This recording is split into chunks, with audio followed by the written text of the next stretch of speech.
É que amanhã tem clássico, hein? Botafogo e Fluminense ao vivo no Sport TV, às 9 da noite. Ana Flávia Nunes vai falar pra gente de Botafogo.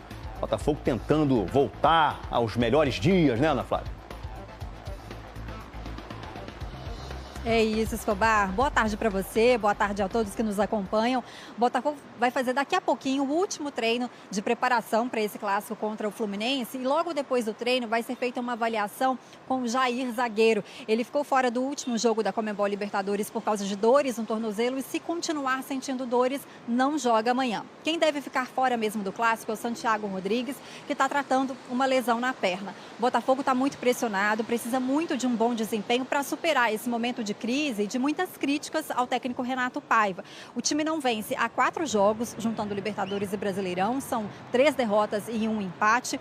E este ano o Botafogo perdeu 13 dos 22 jogos que disputou na temporada. Esse número de derrotas já é igual ao número total de derrotas que a equipe teve ao longo de todo o ano passado. As críticas da torcida recentemente chegaram ao John Textor, dono da SAF do Botafogo. Ele teve o número de telefone vazado, muita gente mandou mensagem para ele, Escobar, pedindo a demissão do Renato Paiva, e o Botafogo disse que não vai comentar esse caso. Bom, essa foi... Vamos ver os números dele? Tem aqui na tela? A gente fez hoje? Não, não tem. Mas eu vou ler para você de casa. Vene, olha só, o Botafogo chegou ao mesmo número de derrotas agora, em 2025, do que teve no ano passado inteiro. Com esse resultado de ontem, foi a 13ª vez que o time perdeu em 22 jogos disputados.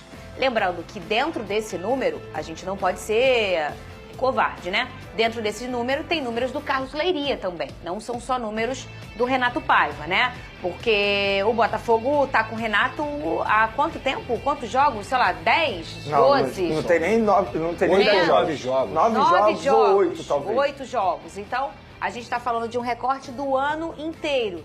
Lembrando que o Botafogo fez o seu pior início de ano. Nem pra Taça Rio foi. Então, a gente tá trabalhando com um recorte de um Botafogo que tava à deriva, sem treinador. Fala. 8 jogos, 2 vitórias, 2 empates e 4 derrotas. Dito isso, os números dele também não são positivos. São poucos, Venê, mas também não são positivos. A gente tá falando de 8 jogos, não são muitos, mas já o suficiente para a gente começar a enxergar alguma coisa, alguma melhora.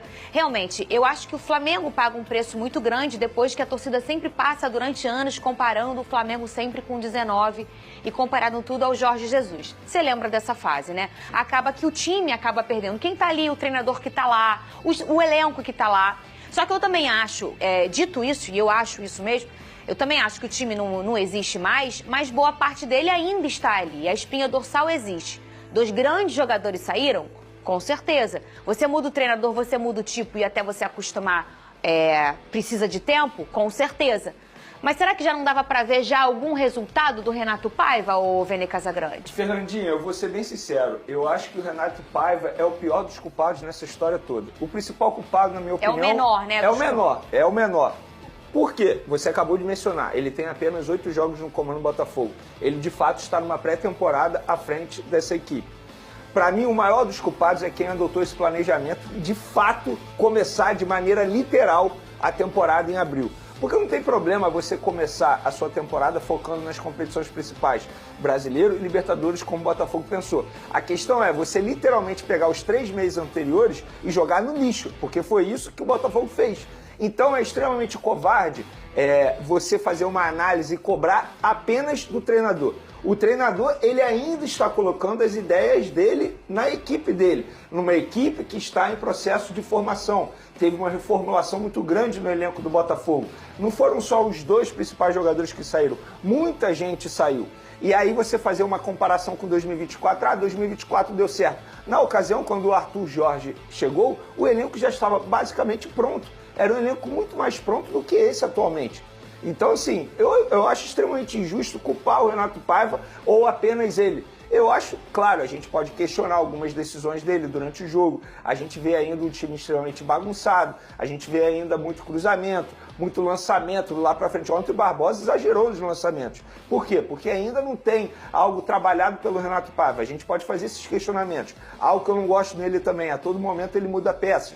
Ele muda o Alex Telles, bota o Cuiabano. Aí no outro jogo ele bota o Cuiabano, Alex Telles. Aí ontem na lateral direita ele tirou o Vitinho botou o Matheus Ponte não foi bem. Aí no próximo jogo ele coloca o Vitinho. Então ele fica mudando a todo momento. Isso eu não concordo com ele. Só que eu acho extremamente injusto culpar apenas o treinador. E outra, ontem o Botafogo perdeu por falha de um jogador, que foi o goleiro John, que dificilmente falha. E o Botafogo não fez gol porque lá na frente os jogadores também falharam. O Savarino acabou acertando aquela bola na trave, o Arthur perdeu uma grande chance de cabeça, que a história poderia ser totalmente diferente. Então a culpa não é só do treinador, acho que os jogadores eles precisam ser cobrados. O próprio Gregory, o próprio Marlon Freitas, dois grandes jogadores. O Gregory até fez um bom começo de temporada, para ser justo, mas esses dois não estão rendendo tal como renderam na temporada passada também.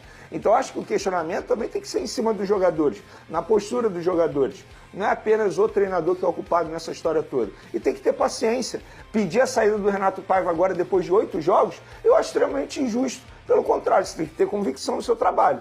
Mas o Botafogo está pagando com juros, e juros extremamente altos, parece aquele juros de cartão de crédito, sabe? Sim. Os juros extremamente altos por ter pego 3 meses da temporada e ter jogado no lixo.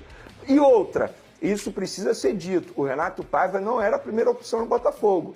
Ele foi escolhido depois de várias tentativas no mercado e aí sim o Renato Paiva veio para o Botafogo. Então o torcedor alvinegro tem que ter paciência, tem que ter convicção no trabalho. Se acha de fato que não é um bom treinador, então muda logo, para não chegar lá na frente e precisar mudar novamente. Mas eu acho que o John Textor não vai fazer isso agora. Né? A gente sempre defende nesse programa, né, o Pedrosa? A gente sempre é contra essa coisa de ficar mandando o treinador embora. Mas a gente também é pago para comentar o momento, né? Claro. O Vene traz sempre esse recorte aqui. Gente, o Renato chegou agora, precisa dar tempo para ele. Mas vale lembrar também, e aí a questão de um ponto de informação. Quando o Arthur chega no ano passado, o Botafogo não tinha tantas peças. O Igor ainda chegou depois, o Almada chegou depois, o Telles chegou depois. O Bastos começou a se ajustar com a chegada dele. Mas, então tinham pontos, tinham alguns personagens. De contratação, por exemplo, na temporada passada, o Botafogo fez contratações de nomes para chegar e resolver. Nessa temporada, não fez, mas ainda não resolveu, né? Eu vejo jogadores chegando pensando a longo prazo. Por exemplo, o Jair foi contratado para ser trabalhar no Botafogo. Mas acabou que foi o que chegou acontecendo, o né? Ricardo, só que o Botafogo, isso até conversando com uma pessoa ontem do Botafogo, o Botafogo não esperava que os jogadores do setor defensivo fossem se machucar. Sim. Porque a ideia deles não era utilizar o Jair dessa forma que eles estão utilizando, muito menos o David Ricardo e muito menos improvisar. Queria ter tempo para trabalhar. Pois é, é um perfil de contratação, e até para ser justo, porque ontem eu falei isso aqui, quase R$500 milhão investido, só que são jogadores que não foram contratados para resolver, sabe? Tal como o Thiago Almada e Luiz Henrique ano passado. São jogadores que foram contratados para serem trabalhados e darem dinheiro também futuramente. Só para ser justo. Claro. Aqui. Mas então tem que mudar a perspectiva do torcedor. Porque se o planejamento do John Textor e do Botafogo é contratar jogadores para eles darem respostas futuras, não vai ser nessa temporada novamente. E o discurso do John Textor é outro. O discurso dele é: nós queremos brigar novamente pelo Campeonato Brasileiro, brigar pela Libertadores e brigar pela Copa do Brasil. E ele diz naquele comentário que eu até ouvi vocês falando no outro dia, que ele respondeu a um jornalista, ele falou assim: e vamos fazer os ajustes em junho. Ou seja, ele vai novamente investir na janela de transferências. Sim. Então assim, cara, a verdade é a seguinte: eu acho que o Renato Paiva já era para ter apresentado o melhor futebol. Vocês falaram sobre o Marlon e o Gregory, isso tem a ver com o fato dele ter mudado o posicionamento dos dois. Ele coloca o Gregory como um volante sozinho, porque ele joga no 4-1-4-1, e deixa o Marlon na linha de meia junto com o Patrick de Paula, e eles estavam acostumados a jogar lado a lado. Então o Gregory muitas vezes conseguia fornecer essa bola para o Marlon para ele buscar os pontos. O Botafogo não faz mais isso. E o outro ponto é: se vai reforçar em junho, como o John Textor falou, não adianta demitir o treinador.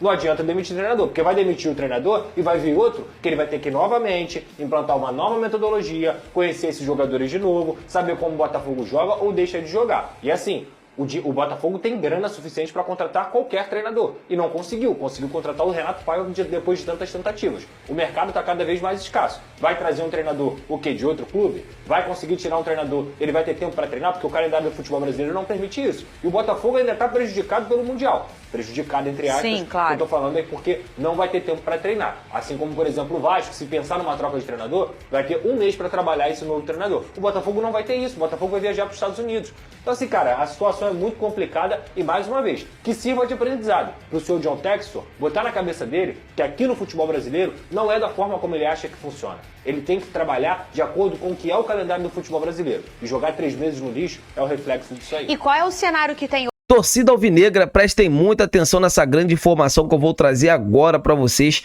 Há uma imensa expectativa do atacante Vitor Sá retornar ao Botafogo, é isso mesmo, né? Muitos jogadores que estão no clube, estão no setor ofensivo ali, não estão correspondendo, né? Do jeito que o técnico Renato Paiva vem pedindo, não são jogadores decisivos. E a diretoria acredita que o Vitor Sá poderá ser um grande voluntário para aquela ponta esquerda. A gente está vendo o Matheus Martins, tá jogando, mas não se firma. O Santiago Rodrigues vem passando por conta de lesões. Muitos jogadores pedem a saída do técnico Renato Paiva, mas com os jogadores que estão, né, assim, não tem o Renato Paiva não é o maior culpado, né? O Botafogo praticamente está começando a temporada agora. E detalhe, não tem Thiago Almada e também não tem Luiz Henrique. Isso faz muita diferença. Muita diferença. A gente está vendo que é outro estilo de jogo, né? Muita gente até pedindo o técnico Arthur Jorge, que vem balançando no cargo onde ele está no atual time. Só que vai ser muito difícil ele retornar ao Brasil nesse exato momento, né? E o nome do Vitor Sá está sendo ventilado, muito bem ventilado, para retornar, né, para a equipe do Botafogo. Eu quero saber de vocês, seria uma boa ver o Vitor Sá com a camisa do Glorioso, sim ou não? Deixa aqui nos comentários para a gente estar debatendo sobre esse grande assunto. Eu tô indo nessa. Fiquem com Deus e até a próxima!